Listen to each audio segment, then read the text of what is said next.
लौत भगवान जगत को अधिपति परब्रह्म परमात्मा भगवान शिव कलिला चरित वृत्तान्त पाखरमा वर्णन विस्तार गर्दै प्रस्तुत गर्दै बताउँदै होइ बक्सनु भएको थियो। प्रभु परब्रह्म परमात्मा भगवान का नगिन्ते लीलामय चरित वृत्तान्त विस्तार गर्दै होइ बक्सनुहुन्थ्यो। प्रभु भगवान द्वादश ज्योतिर्लिङ्गका रूपमा अलग अलग स्थानमा परमात्मा विराजमान होइ बक्सनुभयो। भक्तहरूका कल्याणका लागि परमात्माले अनेक रूप धारण गरी बक्सनुभयो। लीलाधारी परमात्माका लीला अपरम्पार छन्। जसले परमात्माका 12 ज्योतिर्लिङ्गका नामहरू साँझ बिहान जप्दछ, उच्चारण गर्दछ, पुकार गर्दछ भने समस्त प्रकारका पापहरूबाट मुक्त गराउने गर्नुहुन्छ। एक जन्म होइन 7 जन्मसम्मका समस्त प्रकारका पापहरू क्षय हुने गर्दछन् भनेर परब्रह्म परमात्मा भगवान का महिमा नाम चरित वृत्तान्त वर्णन विस्तार गरी बक्सनुभयो। प्रभु जगत को अधिपति देवादिदेव महादेव का महिमा वर्णन विस्तार गर्दै हुनुहुन्थ्यो। सौराष्ट्र आदि नगरीहरूमा विभिन्न नामबाट परमात्मा विभूषित भएर विराजमान होइ बक्सनुभयो। तिनी ज्योतिर्लिङ्ग उपर अत्रिड अनसुया परब्रह्म परमात्मा भगवान को आराधना साधना गरी बक्सनु भएको थियो। प्रभु अनसुया अत्रि पत्नी होइ बक्सनुहुन्थ्यो। परमात्मा का गुणानुवादहरू गाइरहनुहुन्थ्यो। ब्रह्मा पुत्र हुनुहुन्थ्यो अत्रि मुनि। मानसिक पुत्रहरूका रूपमा उत्पत्ति हुँदै गर्दाखेरि अत्रि मुनिको पनि उत्पत्ति भएको थियो। अत्रि मुनिकी पत्नी अनसुया परमात्मा भगवान को गुणानुवादहरू गाउने गर्नुहुन्थ्यो। भगवान शिवको भजन आराधना गर्ने गर्नुहुन्थ्यो। ठुलो तपस्या साधना परमात्मा भगवान शिवजी को एकान्त स्थानमा बसेर आराधना गरी बक्सनु भएको थियो। प्रभु कठोर कठोर साधना अनसुयाले धारण गर्नुभयो। गर्मीको बेलामा अग्नि तापेर, जाडोको बेलामा जलमा डुबुल्की लगाएर समेत भोकै भोकै बसेर अन्नहरू परित्याग गरेर जङ्गलमा कठोर साधना गर्दै गर्दाखेरि सुकेका रुखका पात पतिङ्गरहरू, फलहरू, कन्दमूल आदि ग्रहण गरेर यी सारा चिजहरूलाई पनि बिस्तारै परित्याग गर्दै गर्दै गएर खाने पिउने वस्तुहरूको अभाव रहँदै गर्दाखेरि पनि परब्रह्म परमात्मा भगवानकै आराधना, भगवानकै गुणानुवादहरू गाएर यो विधिका साथमा परमात्मा भगवानलाई बारम्बार भजन गर्नुहुन्थ्यो। प्रभु अनगिन्ती कष्टहरू सहनुभयो परमात्माको साधना र आराधना गर्नुभयो। हामी साधना गर्नु पर्यो, आराधना गर्नु पर्यो, जप गर्नु पर्यो, ध्यान मनन कीर्तन गर्नु पर्यो भने थोरै भोक प्यास त्रिखालाई पनि सहन सक्दैनौँ। कठोर साधना र तप बिना परमात्माको पद प्राप्ति हुनै सक्दैन। एकै दिनको पूजा आराधना भयो भने पनि, व्रत उपासना हुँदैछ भने पनि व्रत पूर्व नै सबै सामग्रीहरू तयारी गर्न थाल्दछौँ। भोज्य सामग्रीहरू, खाने चिजहरूको बन्दोबस्त हुन थाल्दछ। भोलि व्रत हो भनेर आजै सामग्री तयारी हुन थाल्दछन् होइन। त्यस्तो हाम्रो उपवास हुन्छ, पूजा हुन्छ, साधना हुन्छ, आराधना हुन्छ। कठोर साधना कठोर आराधना बिना परमात्मा भगवान प्रसन्न हुनै सक्नु हुँदैन। त्यही भएर त अत्रि अनसुया परमात्माको कठोर कठोर साधनामा जुट्नु भएको थियो। सबै आहार विहार परित्याग गर्नुभएको थियो। आज ती परित्याग गर्दै जाँदाखेरि सुरुवातका क्षणमा कन्दमूल आदि ग्रहण गर्नुभएको थियो। सुक्खा पात पतिङ्गरहरू ग्रहण गर्नुभएको थियो।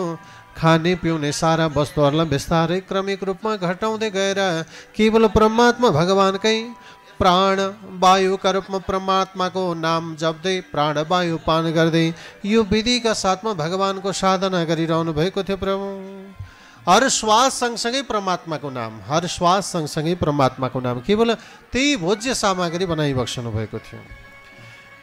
त्यही भएर हामी पनि जस्तोसुकै जे काममा रमौँ, हर श्वासमा भगवानको नाम जपिराख्नु पर्दछ। के थाहा कुन श्वास अन्तिम श्वास हो नि, होइन? थाहा छ त छैन नि। त्यही भएर हर श्वासमा परमात्माको नाम, सास फेर्दै गर्दा, सास लिँदै गर्दा भगवानलाई सम्झने, राम आफ्नो इष्टदेवलाई सम्झने, शिव कृष्ण हरि इष्टदेवलाई याद गरिरहने। आज परमात्माको त्यही विधिका साथमा अत्रि पत्नी अनसुया परमात्मालाई भज्नुहुन्थ्यो, गुणानुवाद गाउनुहुन्थ्यो। अनि भगवानको पार्थिव ज्योतिर्लिङ्गलाई स्थापना गर्नुभएको थियो। विधिपूर्वक भगवानको पूजा आराधना पनि गर्ने गर्नुहुन्थ्यो। षोडशोपचारले परमात्माका सामग्रीहरू भगवानका निकटमा अर्पण गर्ने गर्नुहुन्थ्यो। देवादिदेव महादेवलाई दर्शन प्राप्तिका लागि, देवादिदेव महादेवलाई प्रसन्न तुल्याउनका लागि सबै सामग्री अर्पण गरिसकेपछि मानसिक पूजाद्वारा परमात्माको पूजा पनि गर्ने गर्नुहुन्थ्यो। प्रभु यही विधिका साथमा पूजा आराधना गर्दै जाँदाखेरि परमात्मा भगवान शिवका माने अनसुयाका निकटमा देवर्षिहरूको आगमन भयो। देवर्षिहरू आएर हजुरको साधना सुयोग्य छ, यसलाई अझ दृढ बढाउँदै गएपछिला महादेव भगवान प्रसन्न हुनुहुनेछ, हजुरका कामनाहरू सार्थक तुल्याउनु हुनेछ, सिद्ध गर्नुहुनेछ भनेर निवेदन गर्दै भइबक्सनुहुन्थ्यो प्रभु। ऋषिमुनिहरूले दिएका मार्गलाई सम्झ अनुसरण गरेर अत्रि पत्नी अनसुयाले अझ कठोर साधना गर्दै जानुभयो। पवित्र पुण्यमयी क्षेत्र शिव क्षेत्र पावनदायी हुने गर्दछ। शिव क्षेत्र बनाउनका लागि शिव क्षेत्रको सामुप्यमा रहने सारा भक्तहरू शिवका अनुयायी हुनुपर्दछ, शिवको महामन्त्र जप्नु पर्दछ। यो पवित्र पुण्यमयी शिव क्षेत्र, अब शिव क्षेत्रको सेरोफेरोमा हत्या हिंसा हुनु भएन, मांस मदिरा आदि सेवन गर्नु भएन, पवित्र भगवान शिवको नाम जपिरहनु पर्यो, परमात्माका गुणानुवादहरू गाइरहनु पर्यो, शिवका अनुयायीहरूले रुद्राक्ष माला धारण गर्नु पर्यो, त्रिपुण्ड धारण गर्नु पर्यो, भस्म लगाउनु पर्यो, भगवान शिवको हर पल नाम उच्चारण गरिरहनु पर्यो। शिव क्षेत्र निर्माण गर्न सकियो भने त्यस क्षेत्रमा साक्षात् भगवान शिवको निवास हुने गर्दछ। त्यही भएर पुण्यमही पवित्र धाम जहाँ जहाँ शिव विविध ज्योतिर्लिङ्गका रूपमा स्थापित हुनुहुन्छ, त्यस पवित्र भूमि सेरोफेरोमा रहने सबै भक्तहरू शिव भक्तका रूपमा परमात्माका गुणानुवादहरू गाउनु पर्दछ, परमात्मालाई याद गर्नुपर्दछ, भगवानको महामन्त्र ओम नमः शिवाय बारम्बार जपिरहनु पर्दछ, भगवानका प्रिय वस्तु परमात्मालाई अर्पण गरेर प्रसादका रूपमा स्वीकार्नु पर्दछ। अनि परब्रह्म परमात्मा प्रसन्न भएर त्यस्ता भक्त उपर परमात्माले वरदान प्रदान गर्ने गर्नुहुन्छ। त्यही विधिका साथमा अत्रि पत्नी अनसुया परमात्माको साधना आराधना गरिरहनुहुन्थ्यो। गङ्गाका समीपमा पुग्नुहुन्थ्यो, गङ्गाको जल ल्याएर भगवानलाई अर्पण गर्ने गर्नुहुन्थ्यो। जलप्रिय भगवान प्रसन्न भएर अत्रि पत्नी अनसुयाका निकटमा जगतको अधिपति परमात्मा भगवानले वरदान दिइबक्सनु भएको थियो प्रभु। जहाँ पुग्नुहुन्थ्यो भगवान शिवको नाम, शिवको गुणानुवाद हर हर शिव भन्दै परमात्मा भगवान शिवलाई नै याद गरिरहन्थ्यो। यही विधिका साथमा हर पल परमात्माको पुकार गर्दै जानुभयो। अनि परमात्मा प्रसन्न भएर अत्रि पत्नी अनसुयाका निकटमा भगवानले दर्शन प्रदान दिइबक्सनुभयो। तब भगवान उनीका निकटमा विराजमान भइबक्सनुभयो।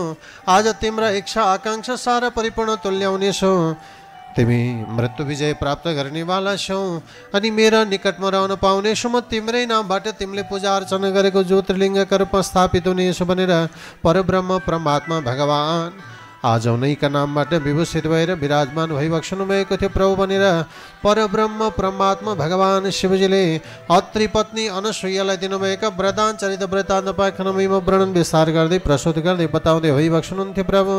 त्यही भएर परमात्मा भगवानकै नाम बारम्बार जप्दै पुकार गर्दै भगवानलाई भज्दै हुनुहुन्छ भन्ने सम्म कथा नारायण हरि हरि।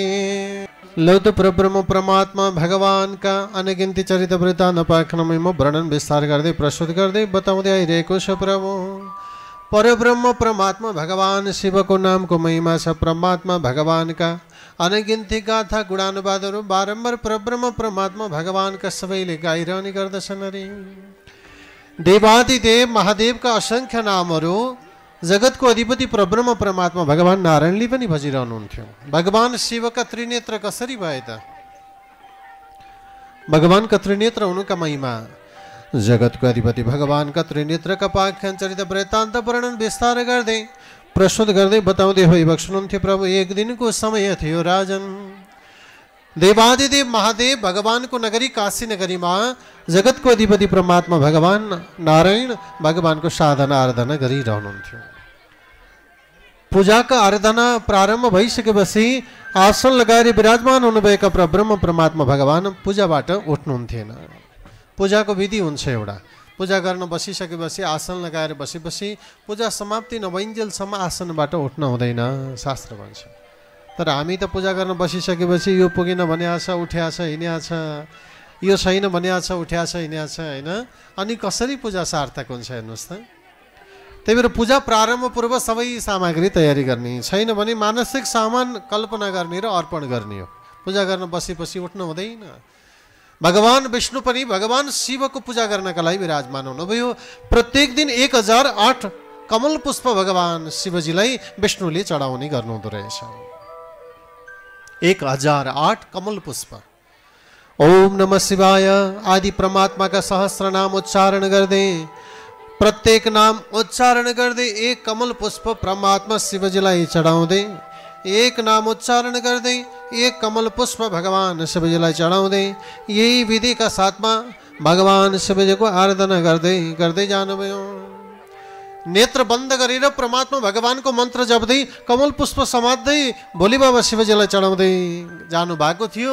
एक दिनको पूजामा भगवान शिवजीले विचार गर्नुभएछ, अब विष्णुले गरेको पूजाको परीक्षा लिनु पर्यो। भगवान शिवजी आज परीक्षा लिनका लागि स्वयं परमात्मा भगवान विष्णुका निकटमा आउनुभयो। आसन लगाएर नेत्र बन्द गरेर कमल पुष्प भगवानलाई गणना गर्दै सहस्र नामका साथमा अर्पण गर्दै गर्दै गर्दै जानुभएको थियो। अर्पण गर्दै जाँदाखेरि एउटा कमल पुष्प पुगेन राजन। शिवजीले एक कमल पुष्प लुकाइदिनु भएको थियो। यता कमल पुष्प अर्पण गर्दै जाँदा एउटा कमल पुष्प पुगेन। 1008 चढाउनु पर्ने 1007 भयो। अब भगवान नारायणलाई लाग्यो उठेर जाउँ, अर्को कमल पुष्प लिएर आउँ भने कहाँ जाउँ, मेरो यत्रो पूजा सारा निरर्थक हुनेछ। त्यही भएर मेरो पूजालाई सार्थक बनाउनका लागि परब्रह्म परमात्मा भगवान नारायणले विचार गरिबक्सनुभयो। परमात्मा भगवान नारायणका त्रिनेत्र थिए प्रभु। पहिले कमल नयनम भनेर भगवान विष्णुलाई भन्ने गरिन्छ। कमल जस्तो आँखा, कमल नयन भगवान। त्यही भएर कमल पुष्प समान आफ्नो एक नेत्र निकालेर अब म यहाँबाट उठ्नुभन्दा एक नेत्र भगवान शिवजीलाई अर्पण गर्दछु भनेर आफ्नो कमल पुष्प समान एक नेत्र भगवान शिवजीलाई 1008औं नामबाट विभूषित गरेर परमात्मालाई अर्पण गरिबक्सनुभयो। ओम नमः शिवाय।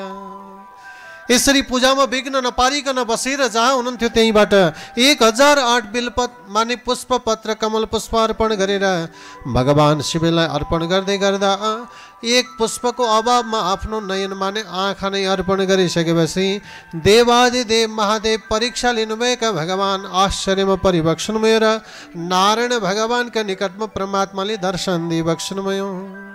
हे जगतका अधिपति, हे नारायण, मैले त परीक्षा लिएको थिएँ। हजुरले पूजामा यस्तो कठोर पूजा गरिबक्सनुभयो। मलाई प्रत्येक दिन 1008 कमल पुष्प अर्पण गर्नुहुन्थ्यो। आज हजुरको पूजाको मैले परीक्षा लिएँ।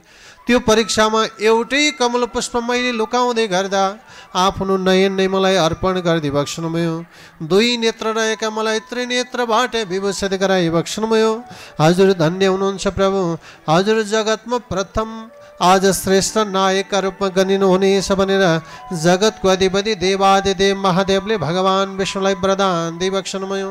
त्यही भएर त परमात्मा भगवान शिवभन्दा पनि श्रेष्ठ भगवान नारायणलाई मान्ने गरिन्छ। किन भन्दा स्वयं भगवान शिवको पनि आराधना गर्दा एकै आसनमा बसेर आफ्नो नयन नै परमात्मालाई अर्पण गरिदिएका हुनाले स्वयं भगवान शिवजीले वरदान दिइबक्सनुभयो। त्यही भएर हे भगवान, हजुरका भक्त मेरा भक्त हुनेछन्, मेरा भक्त हजुरका भक्त हुनेछन्। भगवान शिवका भक्तले विष्णुको अपमान गर्ने छैनन्, विष्णुका भक्तले शिवको अपमान गर्ने छैनन्। जसले हजुर हाम्रा गुणगान गाउनेछन् त्यसलाई हजुर हामीले आफ्नो धाममा परम धामको वास गराउनेछौँ प्रभु भनेर वरदान प्रदान गरिबक्सनुभयो। यसरी जगतको अधिपति परब्रह्म परमात्मा भगवान विभिन्न पाख्यानका साथमा भगवानका गुणानुवादहरू गाउँदै अष्ट सिद्धि पद प्राप्तिका लागि परमात्माका ध्यान मनन कीर्तनमा रमिबक्सनु भएको थियो प्रभु।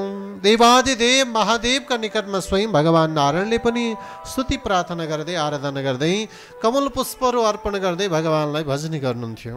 तप साधना आराधना गर्ने गर्नुहुन्थ्यो, जसका प्रभावले भगवान त्रिनेत्रबाट विभूषित भइबक्सनुभयो। भगवान शिवजीका 3टा नेत्र हुनुको कारण यो हो भन्दै त्रिनेत्रका महिमचरित वृत्तान्त वरदानका साथमा भगवानले प्रदान गर्नुभएका अर्पण गर्नुभएका चरित्र वर्णन विस्तार गरिबक्सनुभयो।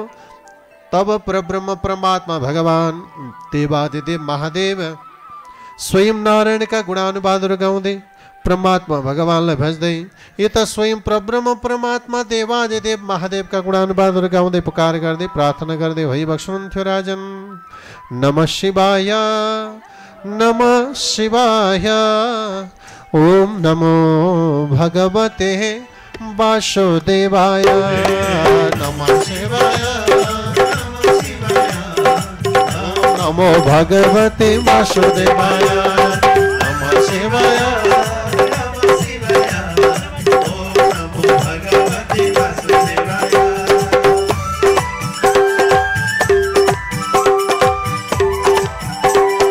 हर हर महादेव।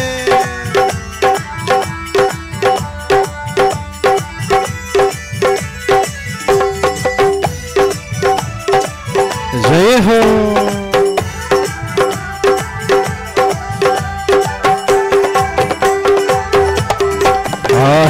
नमः शिवाय नमः शिवाय। ओम नमो भगवते वासुदेवाय। नमः शिवाय नमः शिवाय। ओम नमो भगवते वासुदेवाय।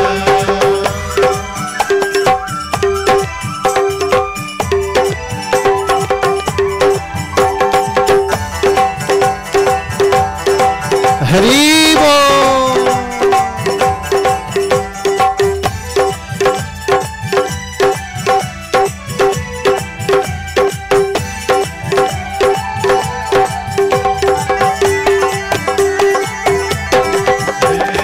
नमः शिवाय नमः शिवाय।